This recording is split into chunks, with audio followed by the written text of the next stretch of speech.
divertirse, campeones!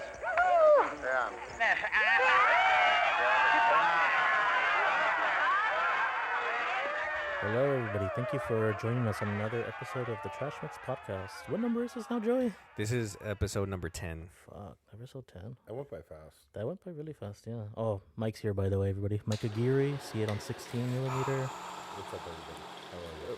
We'll put a sound clip of projectors. That's perfect. That's actually perfect. We should do that, yeah. Okay. Today we're going to talk about a very violent film from 1987, but released until 1991, which is entitled La Venganza De Los Punks. I'm sorry, it's not SpongeBob, by the way. I know a lot of y'all were excited about the SpongeBob movie. Shit, dude. Hey, I'm just saying, because people were confused when they came in. They're like, hey, this isn't SpongeBob. No, I'm just joking. Bob Esponja. Or Josie. What was playing that night? Oh, Josie the Pussycats. Josie and the Pussycats, yeah. Luckily, people were coming for punks, too. I was telling you should have gone into the other theater and go introduce Josie and the Pussycats. And then Hope was like, I should wear the cat earrings to punks. Yeah.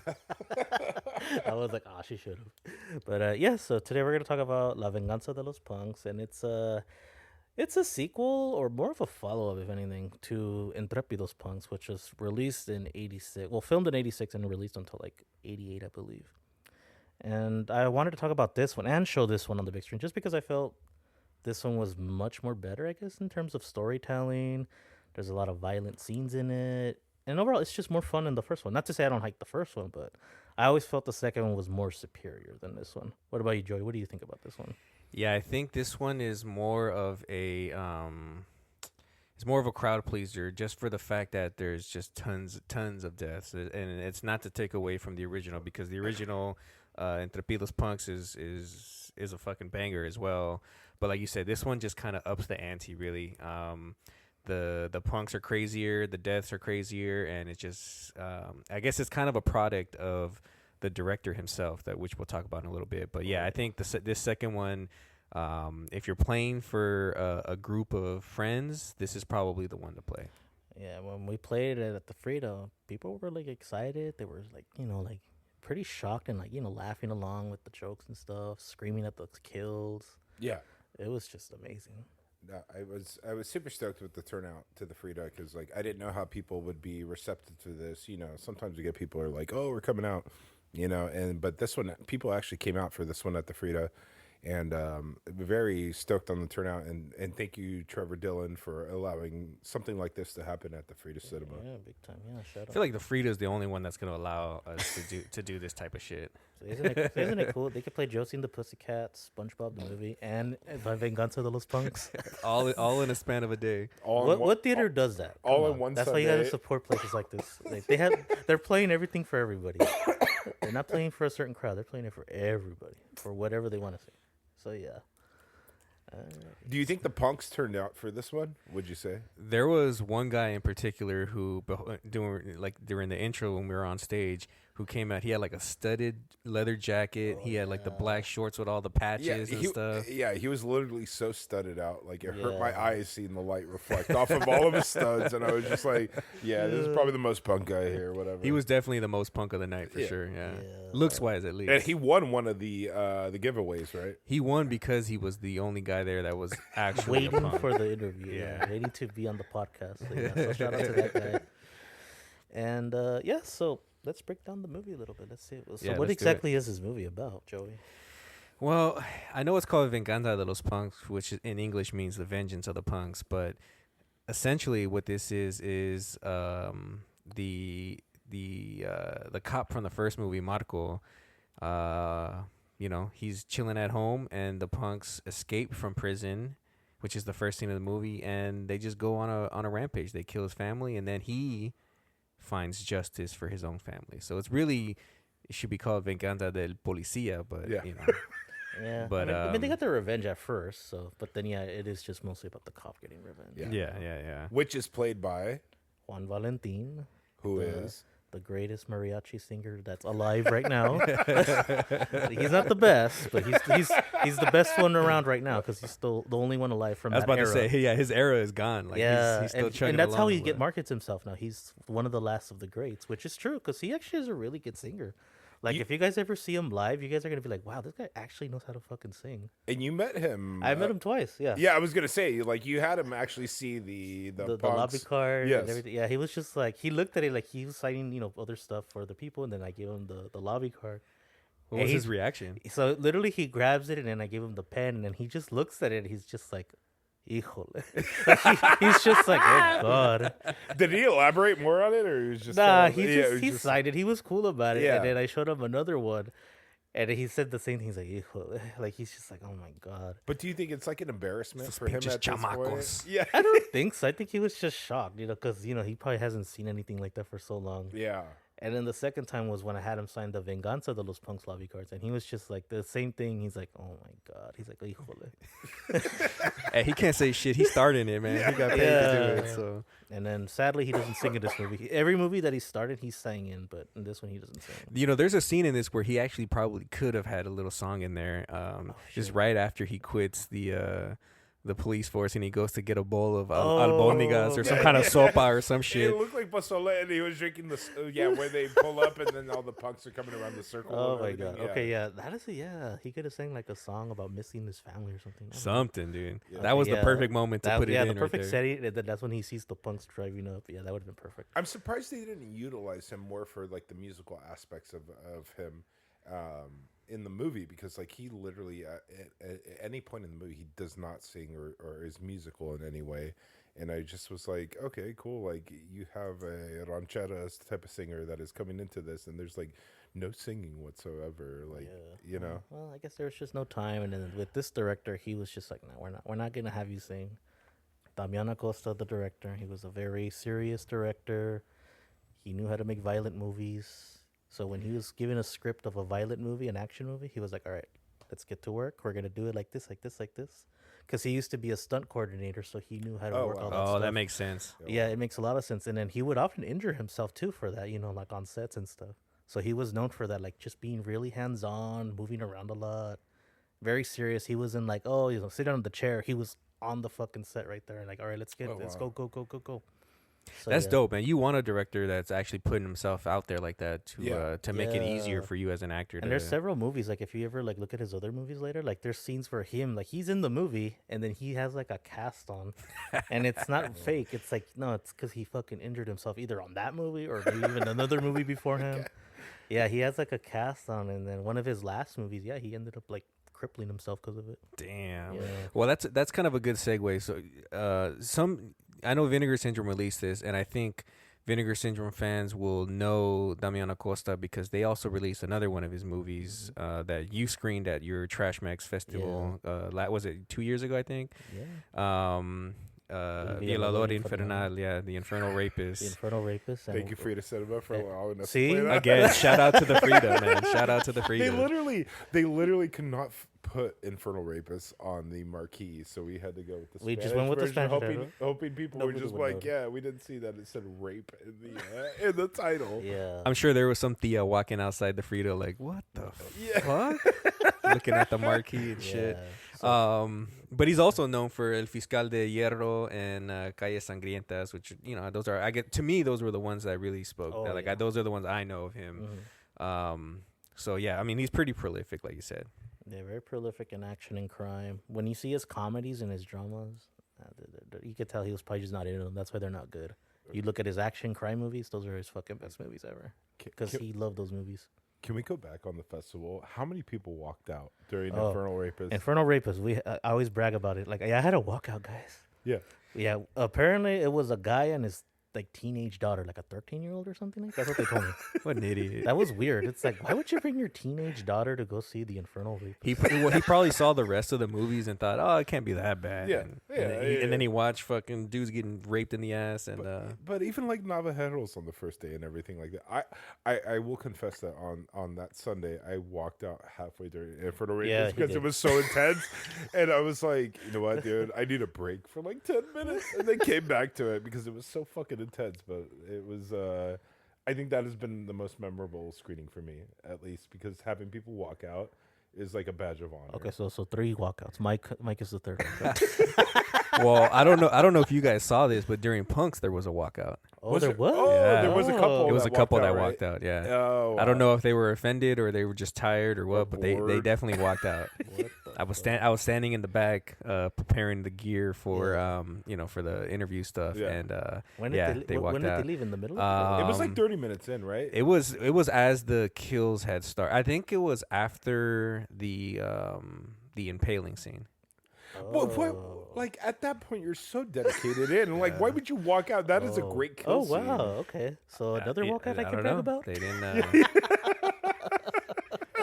Oh, that is too funny. What Like the that's fuck? that's so far into the movie where what's his name? The guy that looks like Groucho Marx gets fucking impaled. His name is Tito Guillen, right? The one that's Tito Guillen. Yeah, And he's a really nice guy. I actually talked to him before. Yeah, he's super nice. But it's just like you're that far into the movie. That was like almost. That's 50, already 50 that's an like hour. that's about into the yeah, movie, almost an hour. into and they the movie. walked out at that point. I believe it was at that Wow. first kill. Yeah. Oh my god. Or it was either that or maybe when Tarzan killed or not killed, but butchered the sheep. Oh, okay. I mean, that would probably make more sense. Yeah, that's I get guess. that. But that those scenes are like pretty they're 5 minutes apart. So that's true. Yeah. if you guys are listening, hit us up and let us know when you walked out so we can bookmark that. I mean, the only thing I could say is, I mean, if they walked out during the kill scene, the animal, I mean, they ate it at least.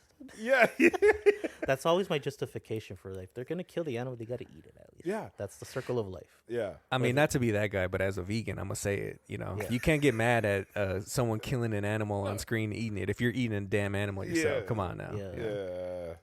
I don't know, but I mean, either way, yeah. Okay, so now we have another one we can brag about. Yeah. Yeah, we gotta walk out in punks. Wow. Which is like anytime that anybody walks out of a movie because it is like, for me at least, if it's like, oh wow, this is boring, I'm walking out, or if it's like with this, I would take it as like, oh, this is really offensive. I'm like, cool, that's a badge of honor. That Yeah. was offensive, and you walked out on it. Yeah. Like you literally cannot handle. And that's this. kind of Yeah. how the producer Ulysses P. Aguirre was. He was not. How can I say it? He was very open. Like he was just like, he likes making violent movies. He knows that shit sells. And if people were shocked and still paid to see it, he's gonna take that as a badge of honor. And sure enough, we did it. For him. This is for him. He'd be happy. He would be so happy. Yeah. Yeah, that somebody walked out and actually fucking paid already. I mean, that's all that really matters. I don't, who cares if they walk out in the first 30 seconds? They Yeah. already paid to get in, so Yeah. the money's already been The spent. funds have been spent, and hey, they got to see some of the movie. Yeah, yeah. You were literally paying for be like, all right, entertain me. At some point, you may offend me or whatever. At that point, if you were paying for a ticket for something, I mean, you're about to watch a Punks movie. What do you think it's going to be family friendly? At that point, Well, what I mean? to me, this kind of it kind of goes back to people not doing enough research on what they're gonna watch, right? But I think part of it also is if you were to read a description of this, most people are gonna say that this is a Mad Max ripoff, which it's not really. Far Oh, yeah, It's far no. from it, and I think that kind of misrepresents the movie, and I think people go in thinking it's gonna be a Mad Max type of film, and it's just so much more violent and more crude. I told the people before the movie started, I think we're gonna watch a really fucking violent movie. Yeah, because there's like extended scenes of Satan worship. Yeah. Hermanos, llegó la hora de la adoración.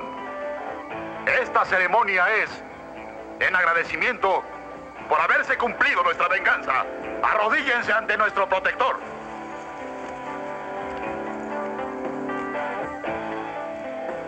Señor de las tinieblas, tus hijos te adoramos y te pedimos fuerza para vengarnos de nuestros enemigos.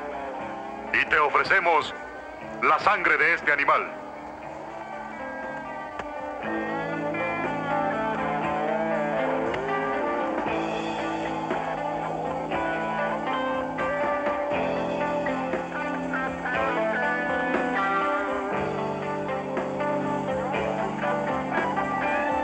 ¡Satán!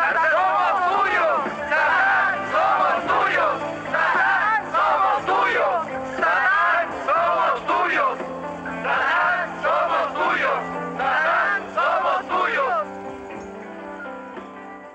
Animal killings, almost like just promiscuous type of sex throughout the entire movie. I mean, like you Drugs. have like and the drugs drugs, too, like yeah. literally like cocaine, sex, drugs, and rock and roll. Yeah, no, literally this movie is that, and it's like you walk into it. What the fuck do you expect?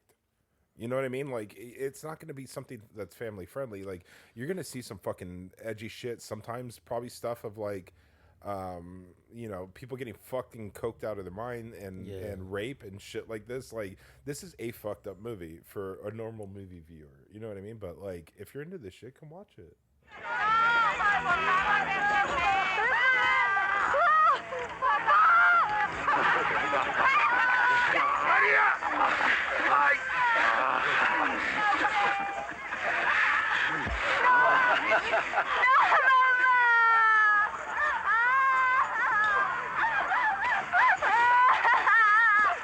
Se van a arrepentir.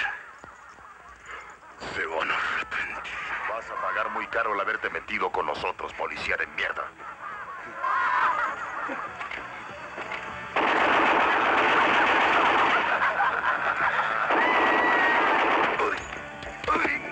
Ay.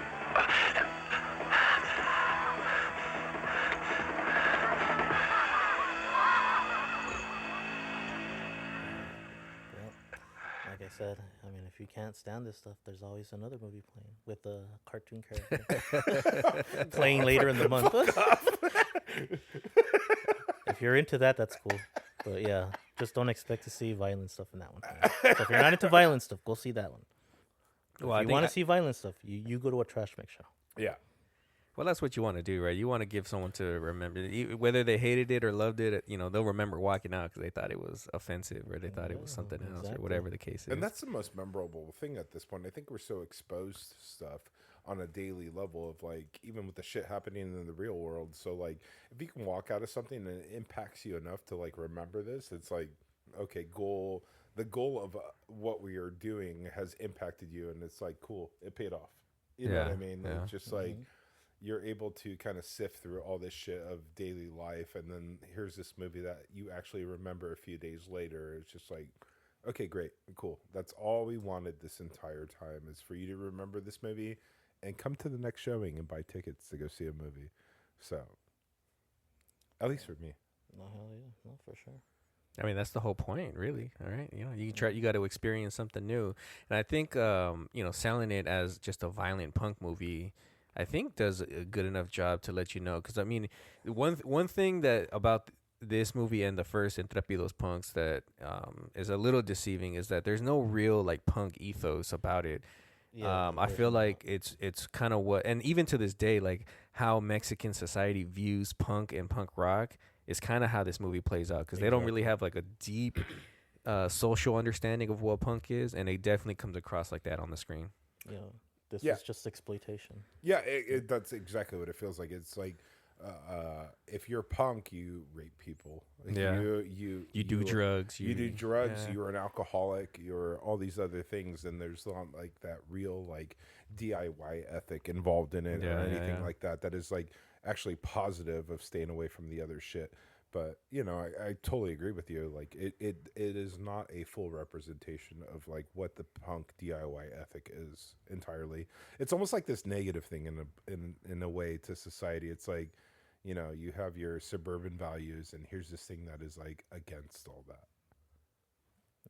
This is how can I say it? This is like the Rosa de Guadalupe, exploiting a topic that you know is not like that.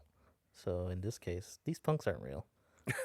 This is just what your parents think our punks are like. Like, imagine what they are. Like, oh, this is punk rock. I can imagine. Like you know, like then there's the emo episode of Rosa de Guadalupe. It's like these emo kids are supposedly, you know, emo. Yeah, so that's what I'm saying. It's like this is just like what the people thought was punk. Like, you know, these punks are bad. These people are not, you know.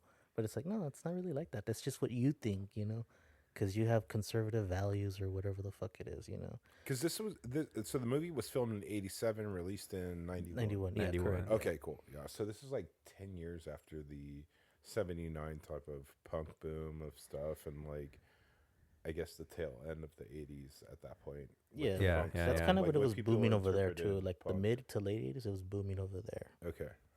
Yeah, because while you think of the first wave of punk, in the mid to late 70s, it doesn't really reach Mexico until I think like 79, 80. With like the Clash. And everything Yeah, the like Clash, that. the Sex Pistols, and that type of stuff. And then of course you got like the fusion of like the new wave shit from America coming from the 80s. So Mexico kind of started off a little differently than what people think of punk, essentially, right? I mean, I think the first punk bands in Mexico were singing in English. They weren't even writing songs in Spanish. So that kind of gives you an idea of how punk's growth in Mexico went from trying to just assimilate to a different culture and then creating their own scene and their own sensibilities. But do you think now too, with like how punk has kind of died out here in the States? Like, we still see a bunch of punk bands coming out of Mexico at this point. Do you think it's because we were so delayed to that? You know, Oh, absolutely. Yeah. Like we still see, even with LA, you still see like a surgence of like Mexican punk bands, whether it's like just straight punk or like ska punk or whatever it is, and it's just like you don't really see people being like, "Hey, we're forming punk bands these days." You know what I mean? It seems like it's very Hispanic influence type of like, I don't know. Like, I maybe because the influence was so late to Mexico in the late 70s and stuff like that compared to here. I don't know. It's just a comment. No, I mean it's definitely worth exploring that because, I can't speak for any other city in the country, but I know LA has a huge punk presence in like the East LA areas. It's so prevalent today. People are still being backyard shows. 1,000%. I mean, there's tons of even bands that are from here in LA that are making music in Spanish. They're not even singing in English. So, I will go on record and say punk as I don't know what the word I'm looking for, but as a thing is dead, as far as like the spirit, but as far as like a music genre, it's thriving here in LA for sure. Yeah, absolutely. There's tons of fucking cool ass bands coming out, and I think there's a lot of bands coming out from like northern Mexico, like Tijuana, like border cities too, like are really thriving with punk. Obviously, Mexico City has a thriving scene as well. Monterrey, another yeah. So, I don't know. Punk is punk dead or is it not dead? I don't know. I mean, I guess you could interpret it how you want, but I guess for now we can just say punk is Mexican now. Punk is Mexican. You know what? That's a bumper sticker and a T-shirt waiting to happen. Punk is Mexican. Some racist, bigoted person is hearing this. Don't be in denial. Like, your skinhead punk shit is nobody listens to that shit. Well, hey man, look, I know people want to say the Sex Pistols invented punk, and I mean that's just it's not true. No. So punk was invented by minorities. Let's just put it out there. Anyone who says otherwise is a fool. Exactly. Punk is minority. Punk is Mexican now. Someone's gonna get mad. We're taking it back. Like someone's gonna get mad. I don't give a fuck. Someone's gonna get mad, but look, the truth is the truth, man. You can't argue against it when you have bands that predate the Sex Pistols that are punk. I mean, you can even go as far as say someone like the Stooges are the first punk band. Yeah. I know people would just call it proto-punk because they kind of blended more things than what punk was known for. But I mean, the Sex Pistols were far from being the first punk band. Maybe pop punk, if anything. Well, they weren't even real punks, right? I mean, they were super like pop sounding. If anything. I'm not even a fan of the Sex Pistols, to be honest. I mean, I can't say I hate them, but I don't like them either. But I'm just like when I listen to them and then other bands, it's like they don't really sound punk. They're just like pop punk. I don't know. I like PIL better than Sex Pistols, to be honest. And then I put on Crass. I'm like, this is Yeah, punk. Yeah, Crass is punk. I was about to ask you right now. Did you Crass get the pre-order for the Crass? Not yet, but I'm going to. Okay. But Vinegar, but just put out the Crass. Yeah, Blu-ray. that Crass documentary. Yeah. Okay. Now, when you listen to Crass and Sex Pistols, who are you gonna go for punk? Crass all day. All right, I mean, even though Crass has a different sound, and then they do different kind of the music and everything. It's like their ideology and everything. That's what punk is all about. You literally have Crass talking shit on the Class, saying they're bubblegum pop, basically for the masses at this point. Like in some of their songs, you're just like, okay, yeah. I would love to talk about Crass some more, but but right now, but all I will say though is for sure is Crass is punk. Yes. Sex Pistols, No. No, Crass I would consider actual DIY punk. Mm-hmm. Yeah, Where they Everything actually punk. lived to the values and ethics that they talked about Yeah, at that yeah. point. You know what I mean? Exactly. So yeah, Sex Pistols did not invent punk. We'll go into our favorite punk bands later. Yeah, you know, Someone's and- gonna get mad off. So people are definitely gonna get mad. Well, you but, asked who during the cares? interviews at the Frida who their favorite punk bands were. Yeah, and we got some interesting. What did they elaborate on? Like, I wasn't here for like the first half of it, and then I came back in, and I was like, But they named good bands though. They didn't name. were they just like No, kind of like, oh, Misfits? Hey, wait, hold on first. I know you love the We're gonna Misfits. we're gonna put a stop right there because Yeah. I think everyone knows that the Misfits is the best punk band of all time. Misfits is punk for sure. Maybe they're not punk since they play Coachella now, but I mean, yeah, that's another story there. But yeah, but in the beginning, when they started, that was super punk. Glenn Danzig made everything. You didn't like that Coachella performance, huh? the performance was terrible. It was lip synced. Not that it was lip sync, but they definitely were phoning it in. It was very funny. Yeah, they the set list was garbage. They were off time. The audience didn't even look. The like audience Friday. was fucking But it was terrible. the original lineup though, right? Well, it's For the most part. Glenn and Jerry. Oh wow. Yeah, Okay. because Doyle wasn't the original guitarist. Yes. He came in afterwards, and of course, Dave Lombardo was from Slayer and AC Slade. I forgot where he's from. He's from like Marilyn Manson or some shit. I don't know. Wow. Okay.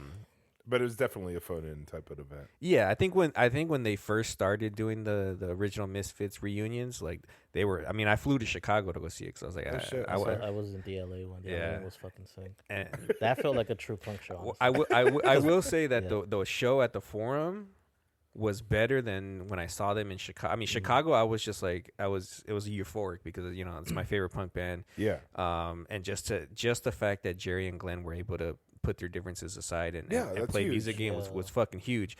But when the LA show happened, that shit was the fire. energy inside the The energy Forum was was fucking- fucking crazy. So many people were jumping over to get to the fucking front. I was one of those people. Yeah, it everybody was crazy that night. I was having so much I fun. mean, I was in the fucking nosebleeds, and we were like 15 deep, and I was we in were pit, just fucking. and I was right close by the the front right there. And I was like, oh, we all gotta just jump. Some people Yeah. were getting kicked out. I think like maybe before the last two songs. That's when they were like, fuck it, just go. Who cares? So a bunch of us just jumped over. It was so fucking funny. But yeah, that was punk right there. And now compare that to what they're doing now. It's just not. That's It's just not not the punk. same. Like they're just walking. What do you want to hear? And then fucking playing some random. And then people yelling shit, and then they don't even play what fucking So, Yeah. Okay. but you know what? Get the bag. They deserve it. They Yeah. fucking They've been around for a while. Exactly, They exactly. deserve that, So Coachella Misfits or Venganza De Los Punks? What's more punk? Coachella Misfits. Nah, just playing. Venganza De Los Punks. Come on now, let's do it.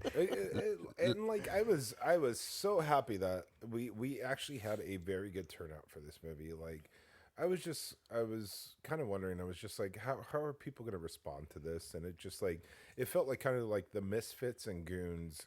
This was like the screening for them at the Frida. You know what I mean? They were just Yeah. like, all right, cool. There's something that represents us, and then you can hear the cheering and everything in the crowd during the screening at the Frida Cinema, and it's just kind of like it started to die out when the sexual stuff started. Yeah. And I was just Yeah. like, okay, people are getting. Well, people get weird about sex, like, Yeah. especially Yeah. violence and sex. Yeah. But How are you supposed to cheer on rape? Though? You know what well, I mean, I'm not saying to cheer on rape, Yeah. but Yeah. but even in general, like when sex Yeah. happens in movies, people get Yeah. weird. Even when Tarzan's making love to his woman, and they're exactly, just yeah, like, yeah. you just hear the crowd kind of go silent, and you're just like, yeah, I people do- are processing. I do regret not recording the audience reactions throughout the movie, though. I brought like a Tascam recorder with me, like with the idea of let me just put record and let it play and record the entire interaction. Because, like you said, the crowd was fucking roaring. Yeah, They the were crowd was- clapping. They were yeah. cheering. They were gasping. It was like the perfect react, like exactly what you would want as a reaction to this movie. Oh, yeah, that was This great was one of the more responsive screenings that we've had. Oh yeah, that was like more of an audience right there. That was what was that movie called that we were just talking about? The one that Frida plays? SpongeBob. No, the other one. Stop Making Sense or what? Stop making Yeah, sense. yeah.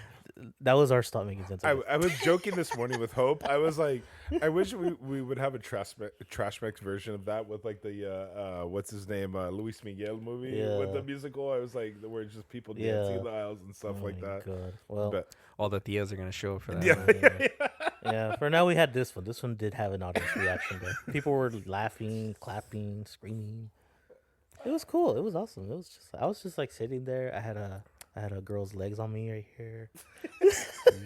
I was just chilling, you know. I was like, all right, I got a hyena next to me.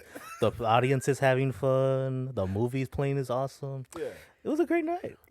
That sounds like a true 42nd Street experience. Yeah, right there. no, it's just like for me, it's just like anytime you can hear like a verbal response from the crowd with these screenings and everything, whether it's like the ohs or the ooh or like it gets silent or anything like that, you know that people are engaged with what's on screen. You know what I mean? Even the silent parts, you're just like people are processing what's happening on the screen and trying to interpret what it is they want to respond to it with.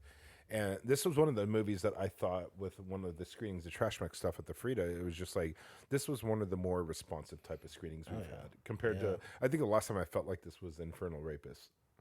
Yeah, for the most part. Yeah. For the most part, yeah. Yeah. I think so too, Yeah. Actually, yeah. Yeah, for sure. Well, let's transition into the actual movie itself. Now that we've kind of cleared the air of what happened at the screening and stuff. As Armando said, this was shot in '87 but released in '91.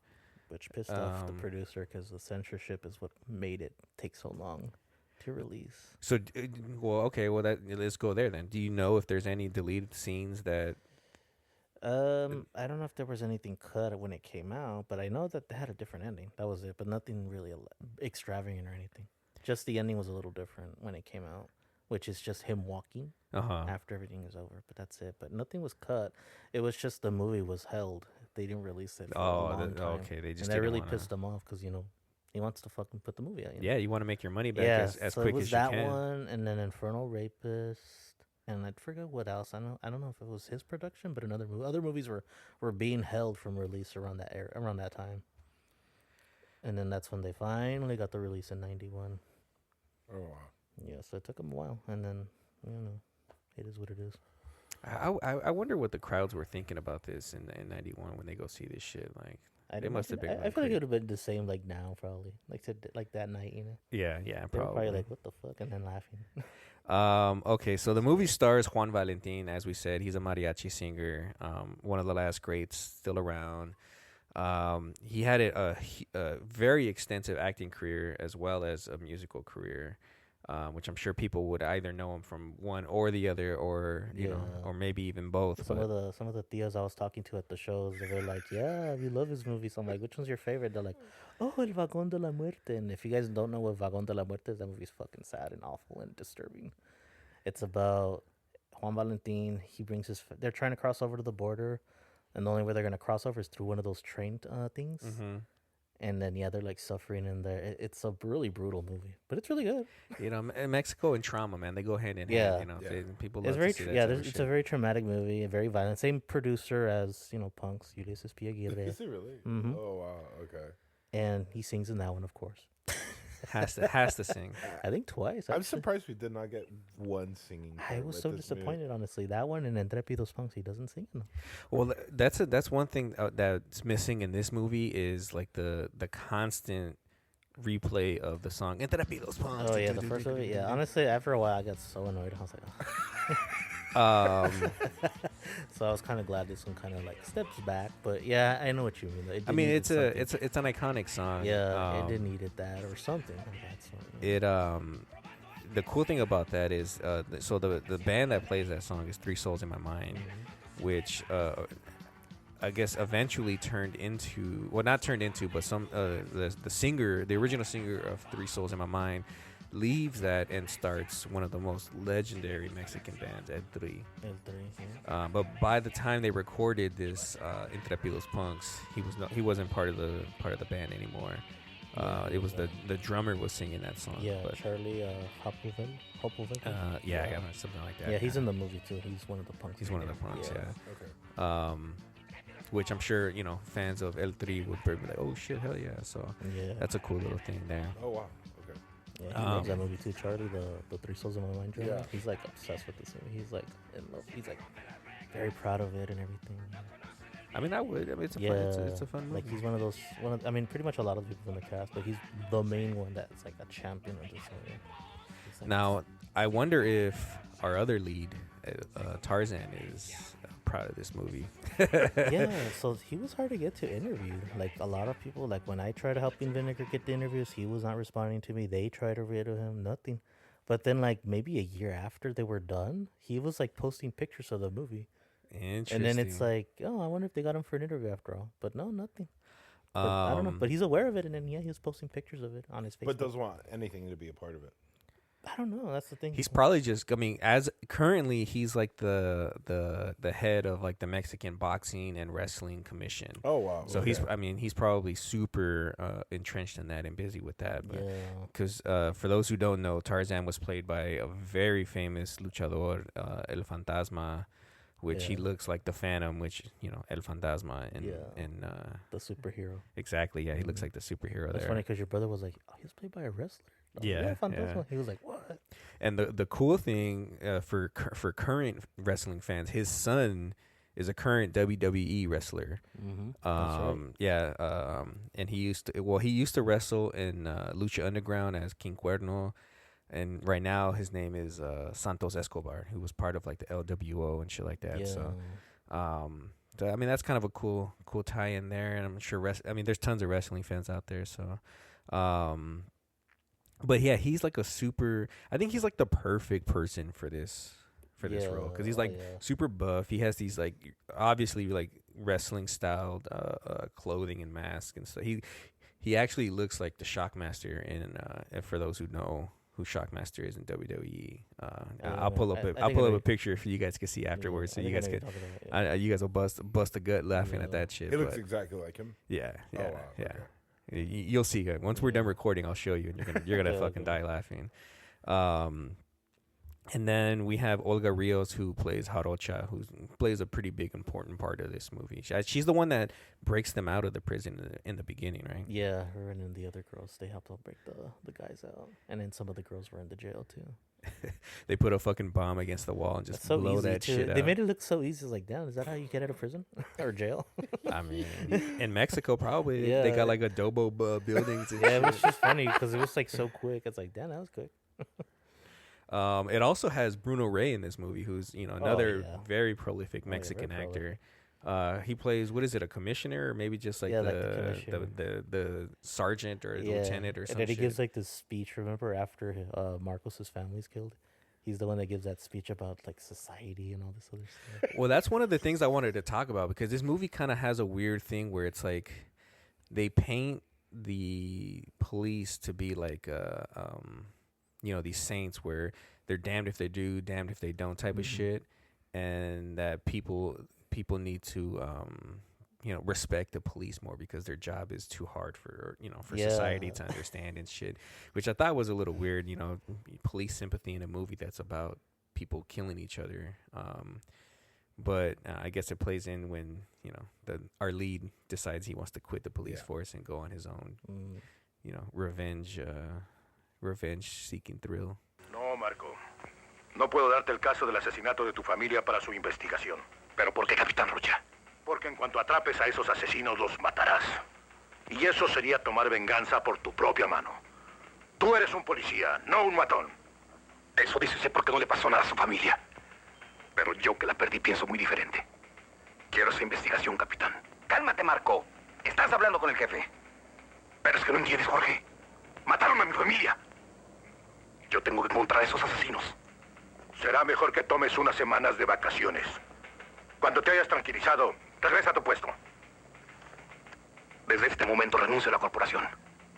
Ahora soy libre. Marco. Discúlpelo, jefe. Marco está muy alterado. Compréndalo. Well, the response we've gotten from a lot of people in the audience for the movie when we screened it at the Frida was it reminded them Death Wish 3. Which I That thought was another thing. Yeah, a lot of people were saying like Death Wish. I never seen Death Wish 3, so yeah. You've never seen Death Wish 3? What? Oh, man. Yeah, we gotta we'll watch it that. after. Yeah, we gotta watch that. Like it is the I would say over 2 or 1. I would rather watch Death Wish 3 over 1 and 2. Yeah, would do favor 3 a lot though. Well, Death Wish 1 is kind of hard to swallow sometimes, you know, because it's so intense and it's so But in your t- face. but 2 is 2 even worse. Yeah, with like a 20-minute rape scene Yeah. at the beginning. 2 is super brutal. And then Yeah.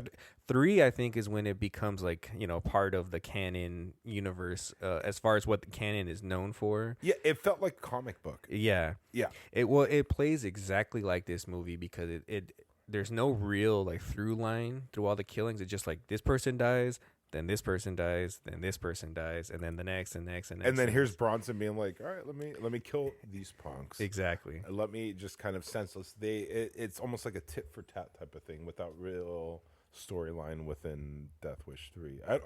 Death Wish 3 it felt very throwaway, but it's very entertaining. Absolutely. Yeah. Death Wish 3 is super highly entertaining. Yeah. I know some people would say that part 4 and part 5 are better, which is crazy to me. Michael Parks one though from part 5 was pretty good though. Part 5 is fun, but I liked 5 more than 4. But I think if you're watching Death Wish to be like, let's have fun with the homies, you're putting 3. part 3 on. Yeah. And like you said, Venganza De Los Punks is exactly that. If you want to have fun with your friends, you're watching Venganza De Los Punks because it's just a systematic like kill after kill after kill after kill. You never seen part 3, man? No. Oh man, I barely even remember the other 2. It's like the white people version of Revenge of the Punks. Yeah, I mean, just looking at the pictures I'm looking at right now online, I'm like, yeah, There's they probably were inspired by this. There's a surprise scene me. where this fool fucking Charles Bronson, not to go on a tangent here, but Charles Bronson gets RPGs delivered to a PO box, and he just goes and picks them up and just starts fucking RPGing fools. Yeah, one of the final scenes is with the RPG, and then he gets that elephant hunting gun. I forgot what it's called. He calls it Wiley. In the movie. He's Wiley's here, and he goes and picks it up at like a UPS or something. And I just like I noticed the response from a lot of the people in the audience at the some Frida. people were saying that. Yeah, it's Death Wish 3. It's kind of like that. It's just like it's not very like a Death Wish 3 is kind of like. Bronson has experienced stuff through 1 and 2 that were personal to him with family trauma, people dying and everything like that. And 3 just felt like he was this entity going through just fighting these punks. And this is what it kind of felt with Valentine during it. And it was just like, I've experienced all this stuff in some way in this movie, Revenge of the Punks. In the first like 20 minutes, it's like him processing and just being like, I'm just going through as this entity killing off all these punks. And it just felt like within 20 minutes, he was able to do with what Charles Bronson experienced through Death Wish 1 and 2 that point. Yeah. Well, I mean, you go through a speed run because he literally watches his wife, daughter, and all his friends get fucking slaughtered by these fucking punks. They put him in a room, rape them, and then fucking blast the shit out of them. Yeah. It's kind of a crazy. It's like Squib City in there, man. They were getting shot to shit in that fucking scene, and that's what really sets him up to become the Bronson type character, where he doesn't give a fuck anymore. He's over pretending that he has to go through the proper channels. He's just gonna fucking kill some punks. It felt fucking overdrive for me in this movie at the point where he started bringing out the flamethrower. Oh yeah, and burning one of the punks, and I was just like, okay, cool. You see this in movies where like people start burning dummies or whatever, but this guy was actually getting half of his body burned in the movie. You're just like, oh shit, and then you see it transition. You see it cut, and it goes back to his face and his reaction. You're just like, all right, he's gonna burn this guy the whole way through. It's about to be a doll or whatever, and then you go back, and it's still the same actor getting burned the entire way. You're just like, holy shit, okay, this was a risky ass scene, and it fucking pays off, because at that point I felt like it brought a lot of the audience into that movie being like, oh, this is cool. Well, I think that to me that's my favorite kill in the movie, because like you said, his facial expressions when he's burning them, you actually finally see whatever he was searching for, he found it in that moment. He's grinning, he's smiling, you can tell he's enjoying that he's finally able to bring vengeance for his dead wife and dead daughter. And he started to fall off at that point. Every other kill beyond that point was him with. Well, he got like, sloppy after that part. Yeah. He was getting sloppy, and then the facial reactions were just kind of like psychotic at that point. You know, he chops off one head off. Yeah, and it's of course the guy with the fucking spikes with the fucking foil on him. The only punk that had a real name. Yeah. Everyone else was Manotes, Loco, and this punk name was Beto. Beto from East LA, Boyle Heights. That's right. Dead City Punk. His death was kind of cool too. That was probably the most like I guess like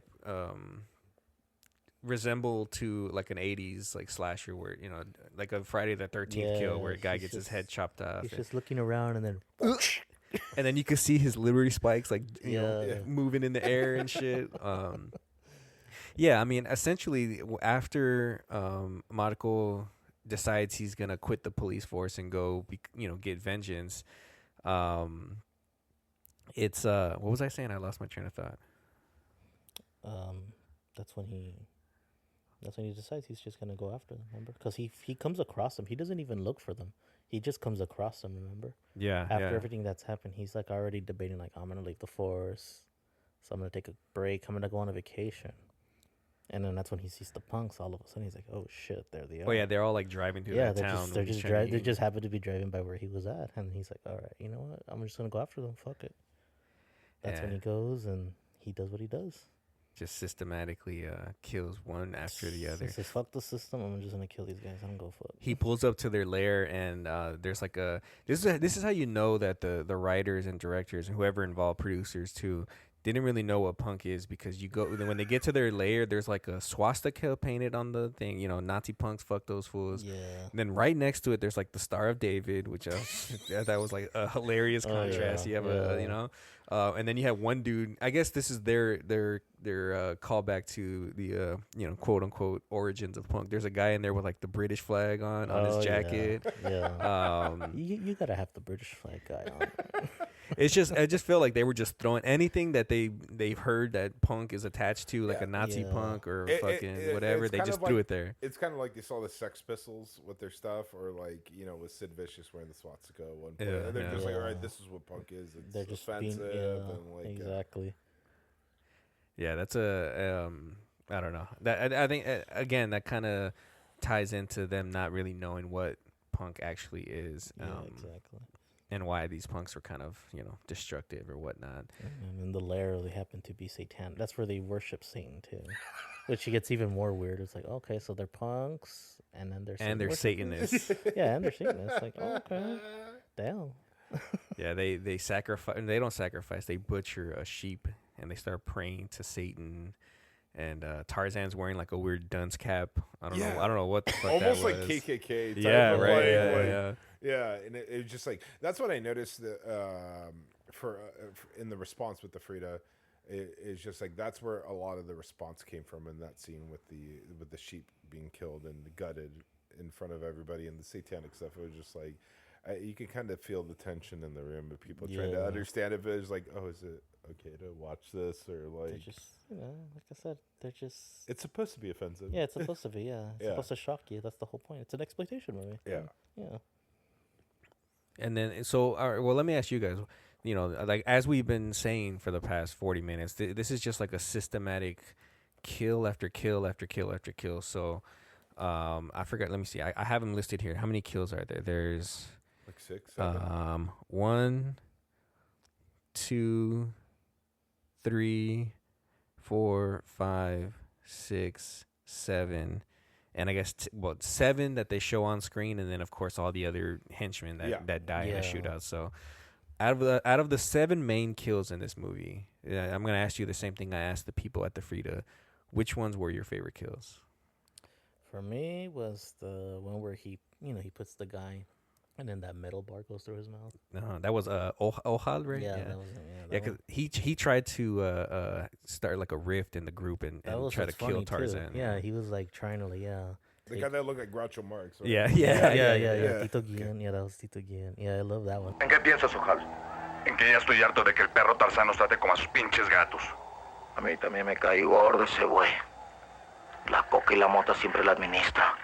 A nosotros nos saca puras bachas. A nosotros nos tiene chupando cervezas y él se toma el buen vino.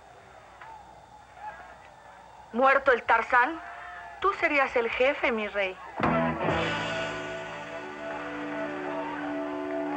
¿Serías capaz de matarlo, Hal? Sí, Medusa. Te aseguro que toda la banda me seguiría.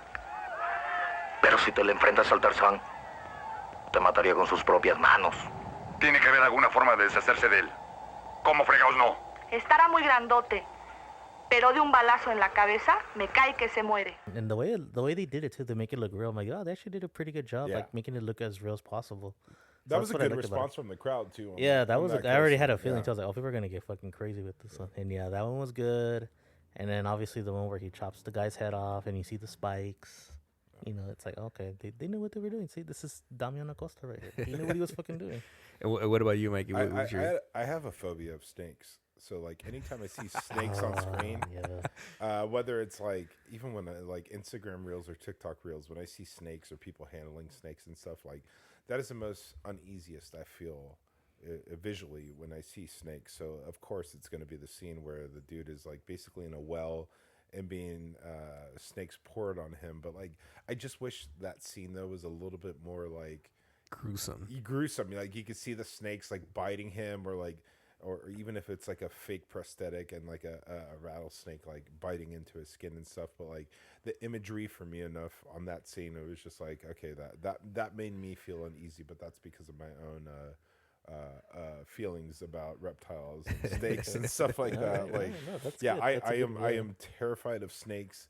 And jump scares. And and sharks. And sharks. And sharks. Like The two things that you will never come in contact yeah, with. it was just like, yeah. I don't think I've ever seen you at a beach or in the hiking with snakes. And it was just like, yeah, no, the snakes and sharks, I don't know what it is. I can't look. Like, I have a hard time even now today, like, looking at pictures of, like, great white sharks with their mouths open. Pictures? Like, it just, like, it makes me so uneasy, and it's just like, anyways, I don't want to get into it, but like, yeah, snakes and sharks, I just have a hard time with. All right, so snake killing scared you. Wow. Yeah.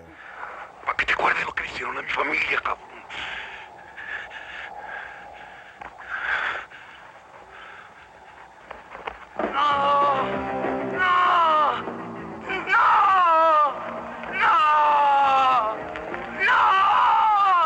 Ahí están, como si fuera.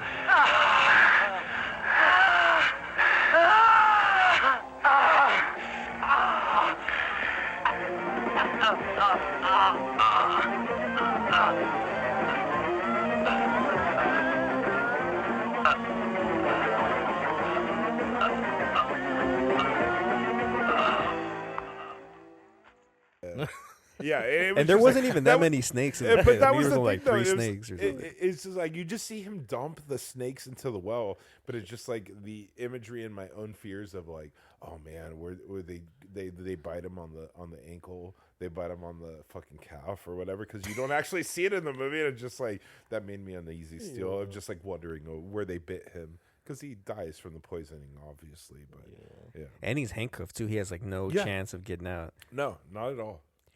I thought as we said, the fire scene when he's burning the guy alive. Yeah, that was really good. Yeah. Between that and when he dumps the acid on the girl. Oh yeah, those two were because after, like we said, after the fire kill, he didn't give a fuck anymore. So he was just like, because he was like we said, he got sloppy. He was getting shot at. He got shot in the shoulder, and was just like, all right, fuck, I'm just gonna dump this fucking acid on this chick's face. I thought those two were the most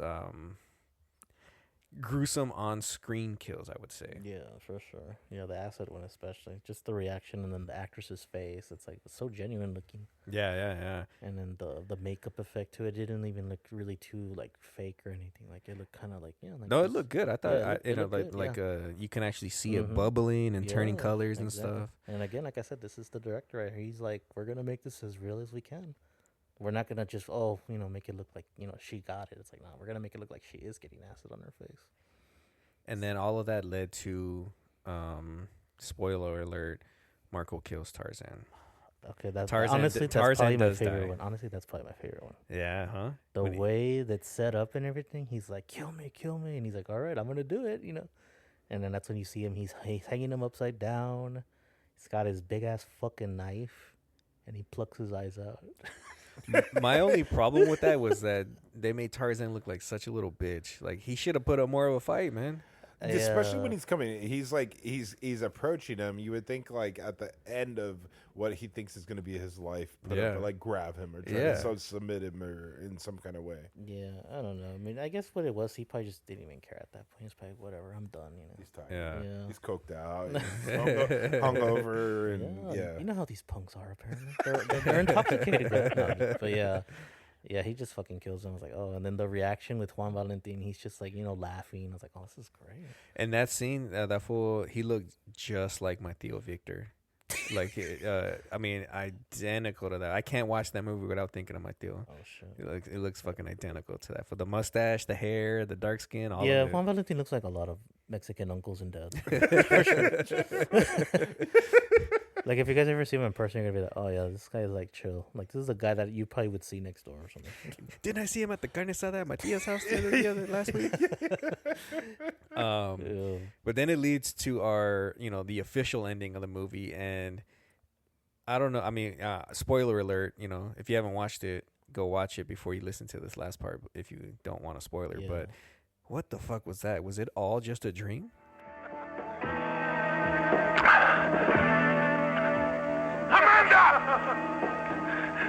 ¿Qué te pasa, mi amor? Perdóname, fue un mal sueño, una pesadilla. Qué bueno, mi vida. Acuérdate que hoy son los 15 años de la niña y tenemos que preparar todo para la fiesta. Lo bueno que le pedí permiso al jefe. Y me dio el día. Ay. ¿Cómo pasan los años, verdad? 15 años.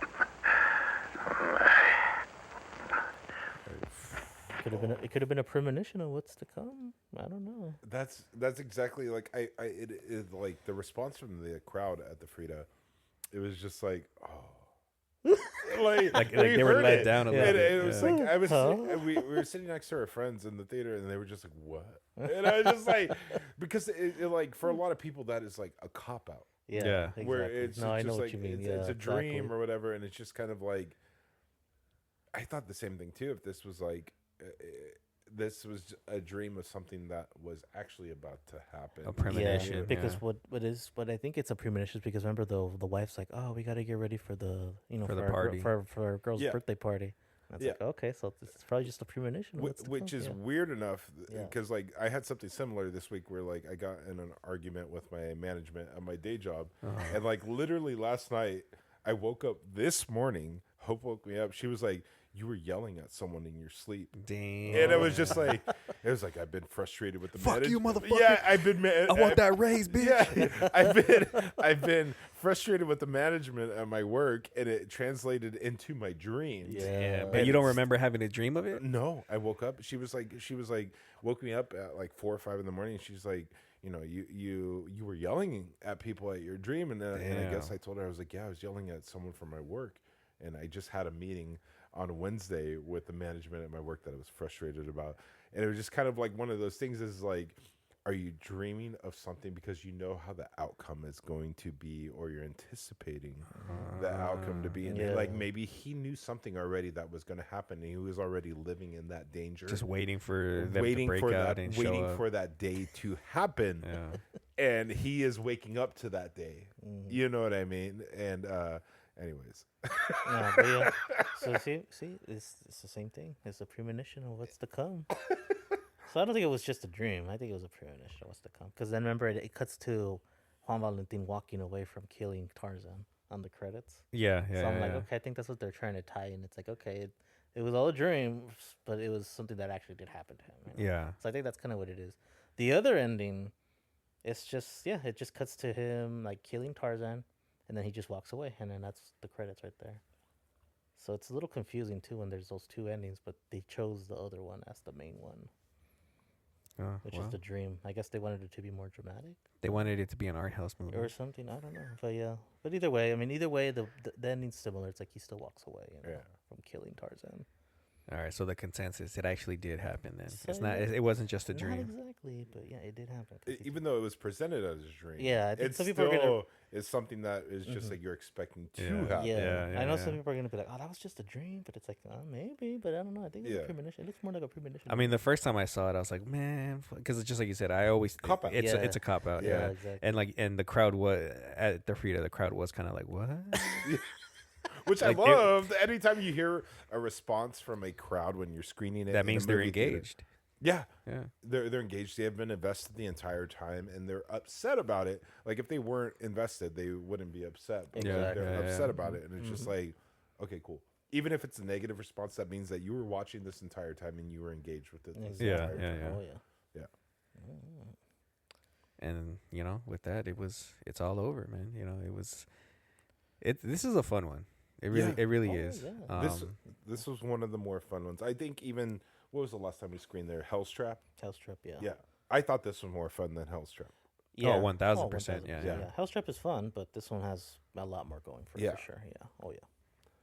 And it was nice. Thank you, Trevor, Dylan, the Frida Cinema for Shout out allowing Trevor. Shout out Trevor. allowing Frida this Cinema. to happen, man. Like I said, support the Frida Cinema. They're the Orange County's only nonprofit art house theater. They show stuff like this, punks. They show like I said, there's always something there for everybody. SpongeBob. SpongeBob. If you like, hey, if you're not If into you want punks, to, if you want to see go SpongeBob, see dance, you can SpongeBob. go dance. Go dancing. You can go throw spoons at the screens. Yeah, or see a Kurosawa film, whatever. Like I said, that's the thing about the Frida I like is that they have such a big selection of, they curate, whatever, what the people want. I mean, for fuck's sake, they let Rendezvous do a premiere of an international art house movie of someone that I guarantee no one in that crowd has heard of. How was that screening? It was fun. It was fun. The turnout wasn't as great, but They played Whirlpool after. Right? yeah, we played Whirlpool afterwards. That's that's But cool, what though. other theater is gonna Yeah. let that? I mean, the director, she was able to fly out and to engage with people there, which is always fun. So, Yeah. I mean, I don't know any other theater that would just take a gamble on an unknown director coming in doing a premiere there. Like, I mean, the Frida has been so good to us, Armando. Like, Yeah, they it love literally like a weekend Mhm. of double feature Mexican films, grants for making sure it Yeah. happens, and Yeah. like I just you don't see anything else like Yeah. this happening anywhere else, even in Exactly. LA County. And then this summer we're gonna have something cool with the Frida, and like I said, I chose the Frida too, because Yeah. again, I felt the Frida deserved this more than anywhere else. Are we gonna save this for later to unveil? Okay. Yeah, but Yeah. we'll just say the Frida. That's it. So yeah. So like I said, they'll find out about it Yeah. eventually. So. So like I said, yeah, we're gonna do something cool at the Frida again. Like I said, because again, they're the one theater that really fucks with us. They're really cool with us, and they know what they're doing. The one theater I trust. All right, so now the final question. Well, I mean, I for- trust other theaters, but yeah, you know what I mean. no shit. That's Trash basically Mac's home base base for us. Yeah. That's always been the home base Yeah. for sure. Yeah, exactly. All right, so the final question for the three of us, and we'll go in order, starting with Mikey over there to far left here. I want to know your top 4 punk bands or punk. Oh Jesus movies. Christ! Really? Yeah, we're doing it. Okay. Well, I used to play in a punk band from 18 to 21, 22. I played in a lot of ska punk bands when I was younger. One of my favorite bands, Leftover Crack, Nice. I used to play with. When I stopped being so angry, it was stuff like Descendants. Yeah. Descendants was always something I could put on. Adolescence and Circle Jerks were in that kind of like category for me also. I feel like a lot of my stuff kind of leaned into like ska punk type stuff. So like I guess like ska punk. There was this band from I believe New York City called Memphiscopheles that is still one of my favorite ska punk albums. Never even heard of it. Fucking fantastic. Fantastic album from late 90s from New York City. A bunch of jazz artists and ska punk people got together. And Memphiscopheles, the first album was God Bless Satan. Nice. Fantastic fucking album from I think from like 96 or 97 that I still will go back and listen to this day. So yeah, most of my punk stuff has leaned into ska. Hey, ska deserves it. I love Yeah. ska, man. I went through a ska phase myself, so. Yeah, and Subhumans, Citizen Fish, all those bands like that that I've played with before. I wasn't really like big into like Fear and all that stuff. That's great and everything, but like these are the bands that I was like I listened to and that I was influenced with even like playing bass in a bunch of these bands. So Armando. So let me just put it this way: I have never been punk, quote unquote, but I've always listened to a lot of punk. Even since high school, when I think back, I'm like, damn, I was actually more punk than these fucking kids that I used to hang out with. Oh yeah, for sure. Because I still listen to a lot of these bands that they would show me and put me on. These motherfuckers now, they're all with their fucking like. They Cholo Gas now or what? Yeah, nah, not even that. They're just a bunch of fools with the Dodger hat, with the fucking Levi's. Well, they're not even Levi's. They're the Wrangler fucking jorts. Oh no way! They're fucking like they're all dads. They're all wearing they all work at Birkenstocks and shit. Yeah, they all work at the fucking construction companies or some shit, Damn. or they have their own. Yeah, some of them did go on to do good stuff, but most of the time they were just a bunch of fucking posers, straight up. Damn. I was probably the only one that was not punk, but punk. You know what? In other words, yeah. Like even now, like I feel like I'm probably more punk than these guys ever were in their whole phase. Because they're all a bunch of little sellouts and they don't listen to it. They're like, oh, I never really liked the Misfits. And I'm like, well, okay, but you got the fucking Misfits tattoo on you.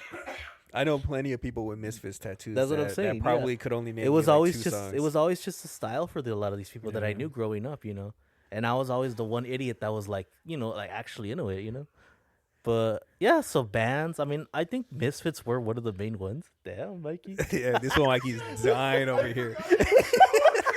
Cholo God. Oh, we got to leave the Cholo God part in. I forgot about Cholo Goths. Cholo Goths. I don't know any Cholo Goths actually. Oh, man. I've seen them, but I don't know any of them.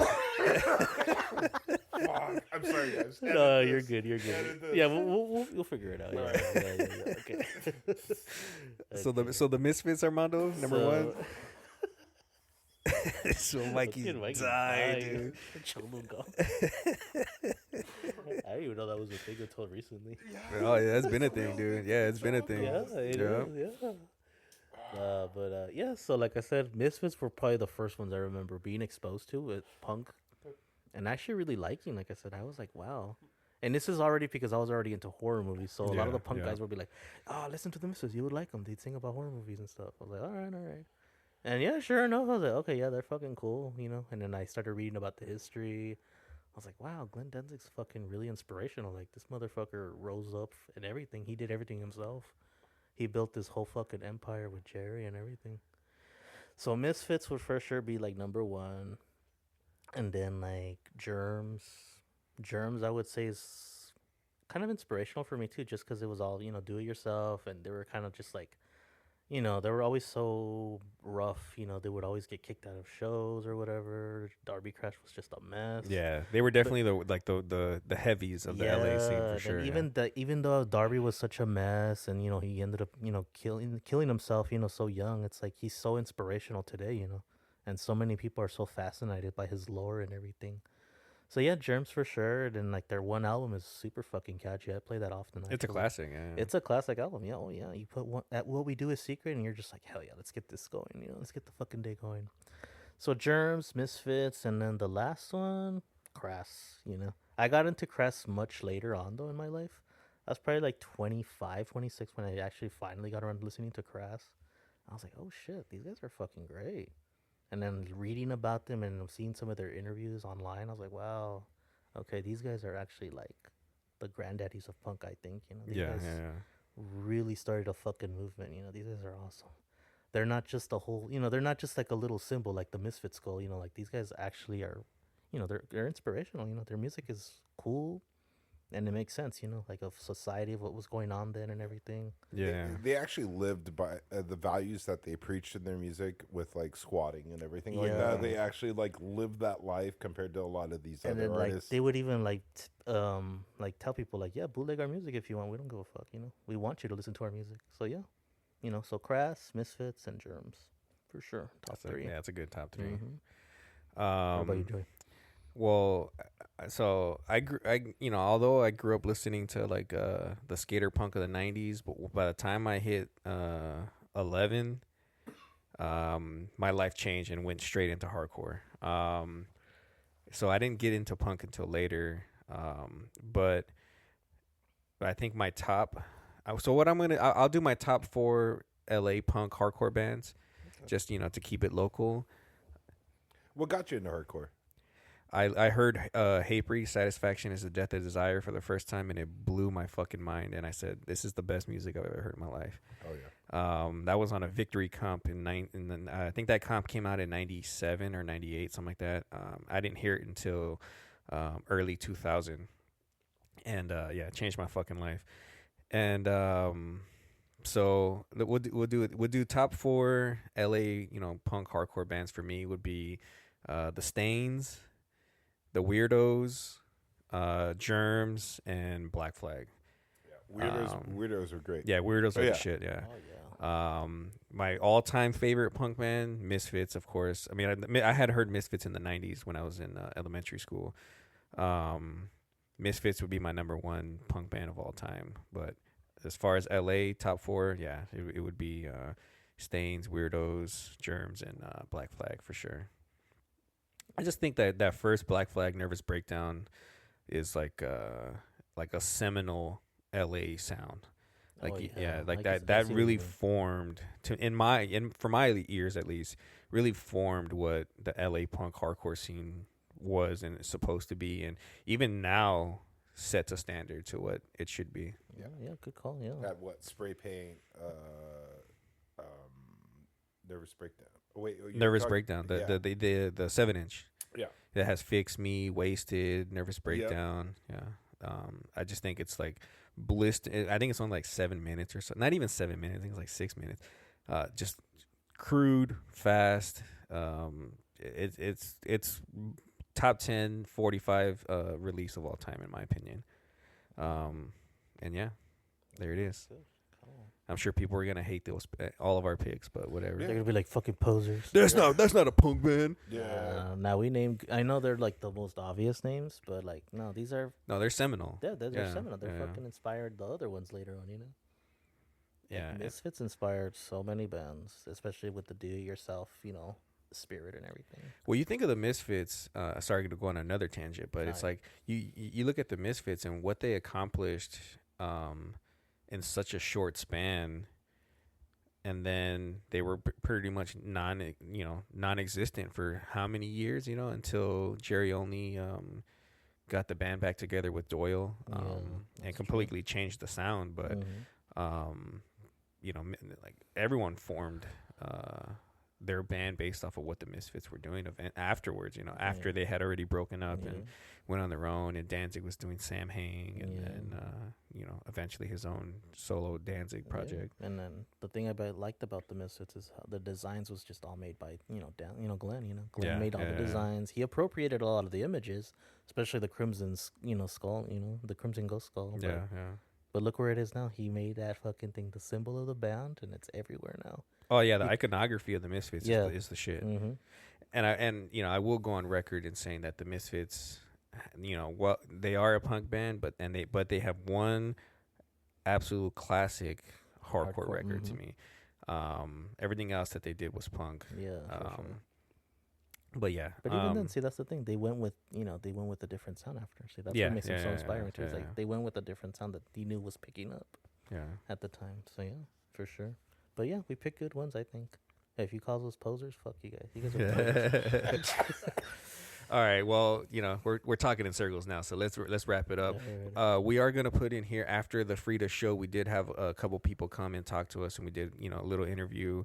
I'm not really a good journalist and interviewer, so my questions probably sucked. And but I'll get better at it eventually. So we're just gonna play the top 3 or 4 responses that we got. As far as in-depth answers from the audience and stuff. Thank you guys for coming back out and having to talk with Joey. It was pretty awesome. Yeah, and like I said, I'll get better at it, and hopefully we can do this a little bit more often and get the crowd involved with the show, and kind of get people's thoughts on what they think about Mexican movies and stuff. So I was stoked to see people actually hang around after the show and like ready to talk about the movie. They were eager. The first guy was like antsy. Yeah, he was like ready to talk. Yeah. So thanks to all you guys. And we'll play it right now. Armando does have something very special planned coming up that we don't want to talk about yet, or he doesn't want to talk about yet. I don't think so. Well, whenever this episode, they'll probably already know. But even then, it's like we hope to see you guys in the summer and hope you guys bring out everybody.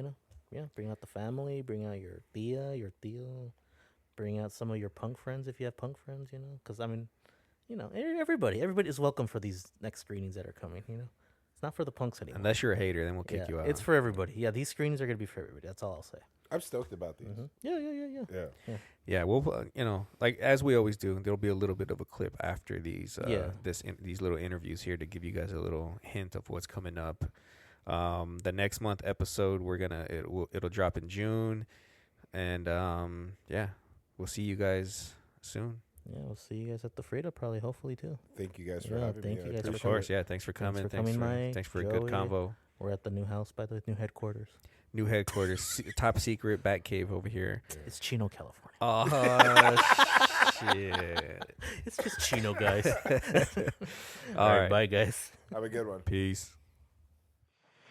All right, here we go. We are live in the inside of the Frida Cinema. We just finished watching Venganza De Los Punks. I'm standing here with Miguel Núñez. Now, I gotta say, this is one of the craziest movies to experience inside of a theater, right? Yeah, I loved it. Yeah, it's fantastic. So, if you can just describe this movie for people that are listening that haven't seen this movie, how would you describe this movie? Well, it's so funny because we begin following this band of punks. Actually, they call them punks, but actually it's more of a gang they're dressed very exotic, like 80s type, very violent, sexual and drugly driven, and but what I love about the film is that, they kill the family of this cop, but then we follow the revenge of the cop, and then kind of like the vigilante becomes like a psychopath or more of a serial killer for the punk gang. So that was amazing for me. A little bit of justice replaced by revenge, right? There's quite a few kills in this movie, right? So just from watching this right now, what would you say would be your favorite kill of the movie? I think my favorite kill was the guy that was killed by it was a stake going through his mouth. Oh yeah. That was Oja, the guy who tried to overthrow Tarzan himself, right? Okay, yeah. So, what do you think? How does this movie correlate to punk? Do you think it's a punk movie or is it not a punk movie? It's funny because it's not really a punk movie. However, looking at the credits, the music was composed and played by Three Souls in My Mind, which is El Tri, which is amazing. Very good call out. Yeah, very good call out. Okay, so I guess we'll just kind of wrap it. We got a couple people here. So just final question, just personal taste here. Give me your top 4 favorite punk rock bands. Punk rock. Or punk rock movies or anything related to punk. Let me see.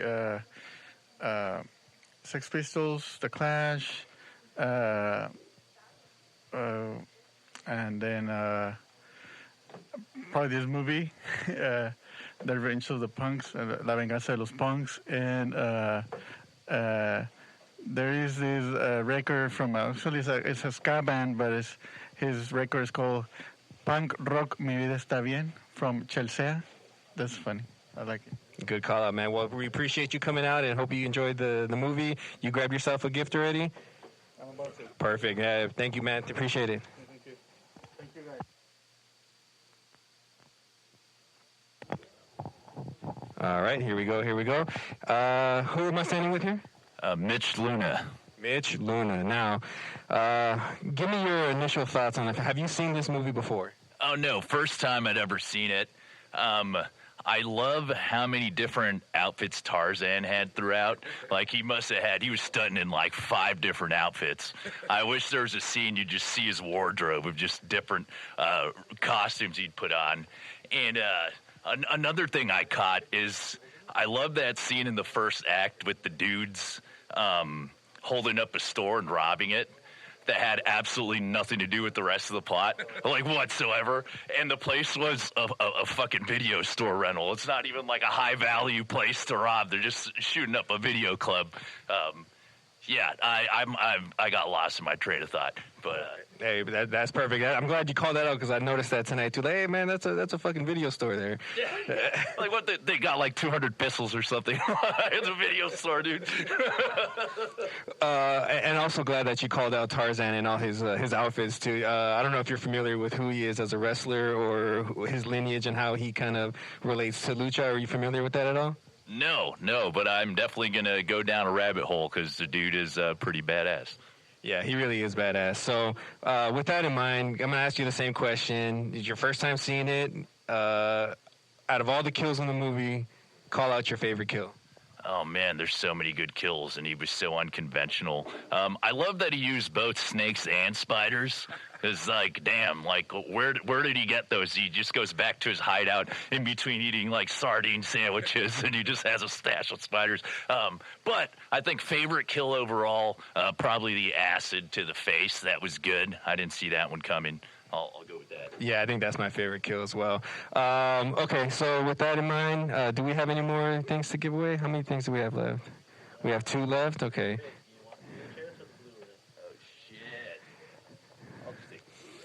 And he's taking the Blu-ray, folks. Appreciate you coming out. Hope you enjoyed the night.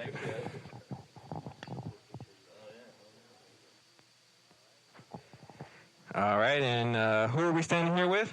With Alan. Alan. So, have you seen this movie before? No, I have not. Have you seen the original movie, the part 1?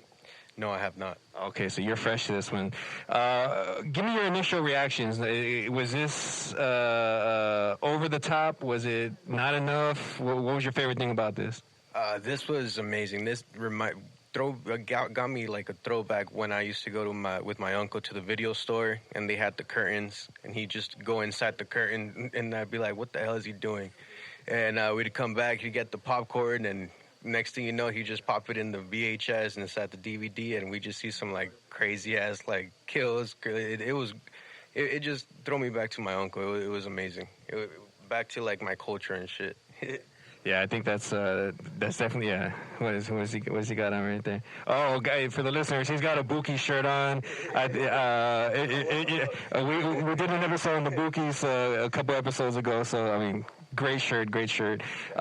Same question for you. Out of all the kills in the movie, which one was your favorite? It'd be the pull through the mouth. It just reminded me of Indiana Jones. It was crazy. Oh yeah, he deserved it though. He was a piece of shit. He deserved it. Yeah, fucking snitch ass traitor. Hey, snitches get stitches.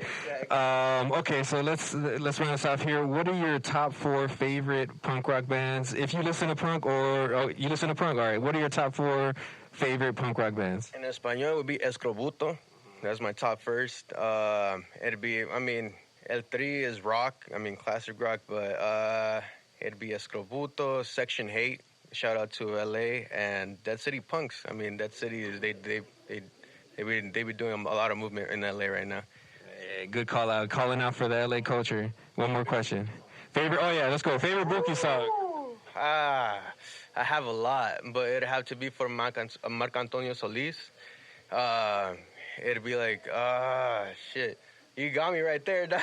My mind just scrambled right there, but it's from Marc Antonio Solis. Right now, I can't really think about it, but yeah. My grandma used to sing to it like all the time, but I forgot. It's, fuck. My bad, güey. Me olvidé, güey. Se le fue el onda. It's all good. Well, I hope you appreciated the show tonight. Thank you for coming. Hey, I've been following Trash Max since he started. Trash Max has been like putting on for the city and putting a lot of archives. Like I said, like I've been watching a lot of like movies with my uncle, and we used to go to the video store, and it just throws me back. This brings me a lot of. There it is. He's getting the 38 Especial VHS. Yeah. Yeah, I do. Of course. Yeah, I do. I collect VHSs. Yeah. Perfect. Well, once again, thanks for coming out. Appreciate it, man. Hope you had a great time. No, I did. Gracias. Yeah. All right, and who are we standing here with? I'm John Bauer. John Bauer. Now, are you familiar with this film? Have you seen this film before? No, I'd only seen Intrepidos Punks before this. Good. So you're one of the 4 people who had actually seen a Punks movie before. Yeah. When I saw Venganza was coming out, I had bought the Blu-ray from Vinegar Syndrome, and so I'm like, I better watch the first one so I'm not totally confused by the plot. And, okay, so were you confused? Because some people would say that this movie is completely separate from the first movie. No, I mean, it picks up right where the first one lets off. The surviving ones get put in jail, and then, as with the first one, they get busted out by the female leader of the gang, and then it's just back to normal. We're raiding liquor stores and video stores and people's homes just for no reason at all, and then we're camping out at the exact same place that the first movie ended at. It was nice to know that there was some continuity there. Yeah, I agree. Okay, so since you have seen both now, which one would you say you prefer more, the original Intrépidos Punks or Venganza de los Punks?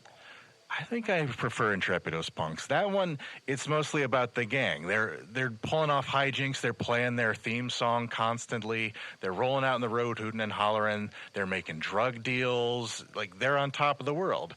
Here, it's like they bust out of jail. They're right at the top. But then for the rest of the movie, they're just kind of sitting around getting killed. Like, every time one of them gets killed, they're like, okay, I got a plan. Towards the very end, he's like, I got a plan. We'll send each of us out one by one to get killed, and then that's my plan. It kind of falls in line with Death Wish 3. Have you seen that? Yeah, a lot like that. And I mean, especially towards the end, the cop character starts to seem more like Jason Voorhees than just like a vengeful cop. Like, he's really getting twisted with some of that stuff. Okay, so with that in mind, let's get a call out. What's your favorite kill in the movie? It's got to be Beto. He's just walking around with a flashlight, and then out of nowhere, just lops his head right off. He's not knocking him out and handcuffing him and dragging him back to his villa to torture him. He's just like, boom, you're dead right there. And then he like throws his head at somebody else and then just takes off. He's like, I'm not babysitting this one. This guy's just dead. And you could even see his Liberty Spikes kind of flopping around too when his head starts flying off there. Yeah, exactly. Well, thanks for coming out, man. I hope you enjoyed the second one as much as you do the first one. I don't know if we have anything left, Armando, to give out. But you've given me so much entertainment over the years. Anytime you want to do these shows, I will be there. Trash Mex for life. And you heard it there, Trash Mex for life, man. Thanks for coming out, man. Thank you. Yeah. They all ran away. All right, here we go. So who are we here with? My name is Hope. And Hope, have you seen this movie before? I haven't. This is my first time. And have you seen the original? I haven't. So seeing this one I'm excited to see the first one now. Yeah, I think the first one is definitely a must watch. Just give us a little rundown. If you can describe this movie in a sentence or two for people that haven't seen it, how would you describe it? I'll give you a long-winded one. It reminds me a little bit of Death Wish 3, but also Darktown Strutters. It has kind of like that biker aesthetic meets like 80s, Mexican punk aesthetic. So I really enjoyed that. That's a good call out. A lot of people say Mad Max, but I don't really see Mad Max. This is not a post-apocalyptic movie. So Darktown Strutters is a really good call out.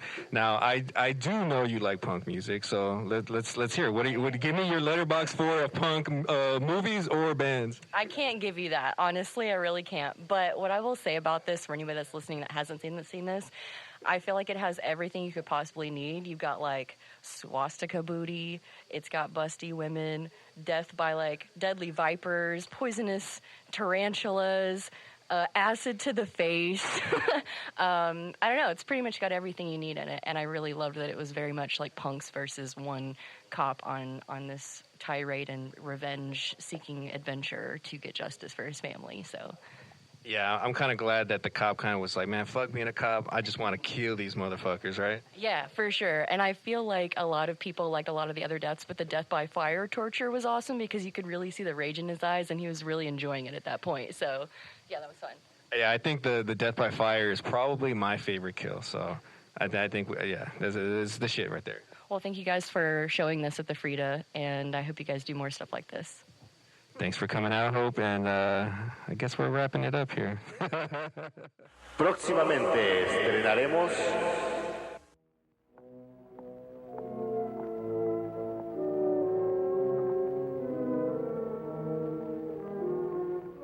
con esta inyección y los rayos que van a penetrar en su cerebro, seré dueño de su voluntad. Conecten los electrodos.